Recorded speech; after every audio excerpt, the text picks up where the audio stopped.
ہے کہ جب فاروق اعظم رضی اللہ تعالیٰ عنہ نے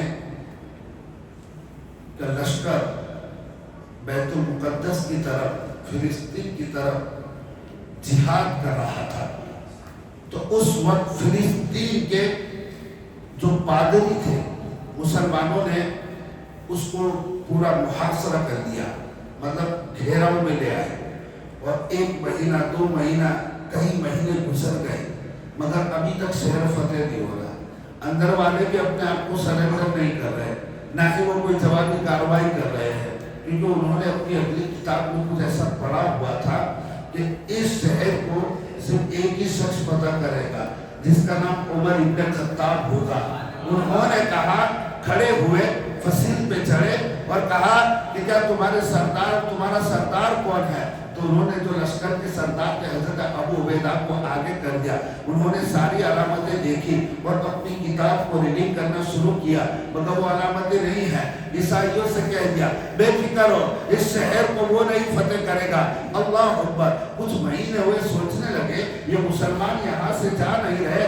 آخر میں ایک پادری نے کھڑے ہو کر اعلان کیا، اور اعلان کیا کر دیا؟ اعلان یہ کیا کہ اے لوگوں، ہم نے اپنی کتابوں میں پڑھا ہے کہ ایک شخص ہوگا، اس کا قد ایسا ہوگا، اس کا چہرہ ایسا ہوگا، اس کے کپڑے ایسے ہوگے، اس کے حلیہ ایسا ہوگا۔ جو یہ حلیہ بتاتے جا رہے تھے، مسلمانوں کا جوش ایمان بڑھتا جا رہا تھا۔ بولے اگر وہ شخص تمہارا سردار ہے تو پھر ہم بغیر لڑے پورا بیت المقدس تمہارے حوالے کر دیں گے۔ سب نے کہا ارے یہ تو امیر المومنین کی بات کر رہے ہیں۔ بہرحال فاروق اعظم کو خط لکھا، صحابہ کے مشورے سے حضرت فاروق اعظم تشریف لائے، اور جب آپ تشریف لائے تو اللہ اکبر، وہ لوگ دیکھ کر حیران ہو گئے۔ عیسائیوں نے دروازے کھول دیے اور کہا کہ آج سے یہ شہر تمہارا ہے، مگر ہر دھرم میں کچھ کٹرواد ہوتے ہیں، تو کچھ کٹرواد تو انہوں نے مل کر کہا کہ یہ کیسے ہو سکتا ہے، یہ ہمارا لیے بھی ایک بہت ہی اہم شہر ہے، اس میں عیسیٰ علیہ السلام سے نسبتیں جڑی ہوئی ہیں، بغیر لڑے ہوئے ہم نے قلعہ ویسے حوالے کر دیا۔ ان لوگوں نے ایک پلاننگ بنائی، اور پلاننگ یہ بنائی کہ ہم فاروق اعظم کو کہتے ہیں کہ آپ جمعہ کی نماز بیت المقدس میں ادا کریں، جب مسلمان نماز پڑھنے آئیں گے نا تو اپنے ساتھ ہتھیار نہیں لائیں گے، اس وقت ہم ان پر دھاوا بول دیں گے اور اس وقت ہم ان پر اٹیک کر دیں گے۔ اللہ اکبر۔ جب اس طرح کا ایک خطرناک پلان انہوں نے رچا، ایک خطرناک منصوبہ انہوں نے بنایا، فاروق اعظم کو دعوت دے دی، آپ نے اسے قبول کر لیا۔ ادھر ان لوگوں کا منصوبہ تھا جب مسلمان مسجد میں آئیں گے ہم ان پر اٹیک کر دیں گے، مگر انہی کے اندر ایک دور اندیش شخص تھا جس کا نام ابو جعید تھا۔ اس نے کہا اے عیسائیوں، خدا کے لیے شرم کرو، اگر تم نے ایسا کام کیا اتہاس تمہیں معاف نہیں کرے گا، تاریخ تمہیں نہیں بخشے گی، آنے والی نسل تک لوگ دنیا تمہیں بزدلی کا طعنہ دے گی۔ تو بولے آپ ہی بتائیے ہم کیا کریں، کیا ایسے ہی ہم بیت المقدس ان کے حوالے کر دیں؟ بولے میرے دماغ میں ایک ترکیب ہے، ہم اپنے پلان کو چینج کر دیتے ہیں۔ بولے ایک کام کرو، جس کے گھر میں جتنا سونا ہے، جتنا چاندی ہے، جتنے ہیرے جواہرات ہے، تمام کا تمام ڈھیر کر دو۔ آج تم سے تمہارا دین تمہاری قربانیاں مانگ رہا ہے۔ تمام لوگوں نے سونے چاندی ہیرے جواہرات سب کچھ ڈھیر کر دیا، اور جو دروازہ کھلنے والا تھا، جو بیت المقدس کے شہر کا دروازہ تھا، اس کے دونوں طرف سڑکوں پر ہیرے جواہرات کو ڈال دیا، اور پھر اس نے کہا کہ اب خوبصورت لڑکیاں جتنی ہوں وہ ساری خوبصورت لڑکیوں کو سڑک کے دونوں کناروں کی طرف کھڑا کر دیا جائے، ایک بھی مرد باہر نہیں نکلے گا، ایک بھی مرد چھت پہ نظر نہیں آئے گا۔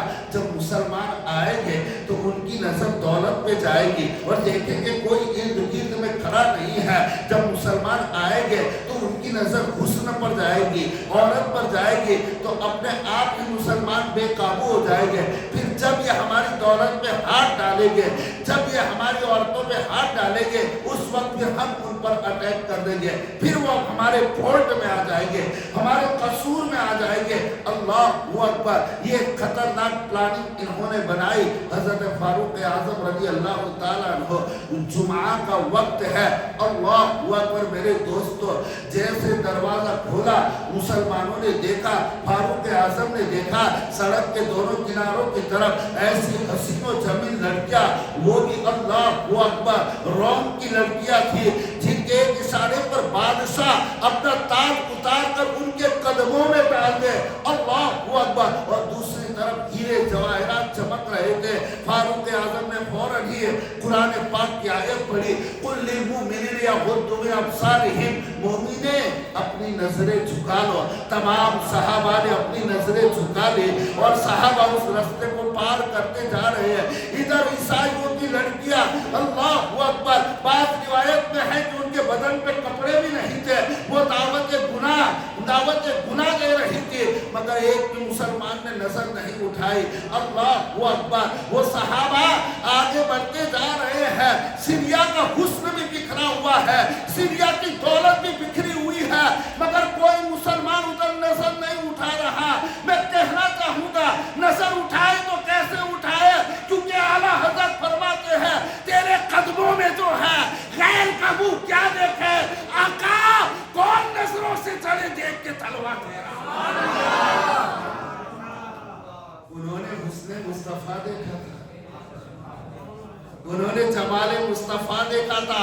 حضور مفتی اعظم ہند فرماتے ہیں وہ حسین ہی کیا جو فتنے اٹھا کے چلے، حسین تم ہو جو فتنے بٹھا کے چلے۔ تو ایسا میرے نبی کا حسن ہے۔ روایت میں ہے کہ کل جب حساب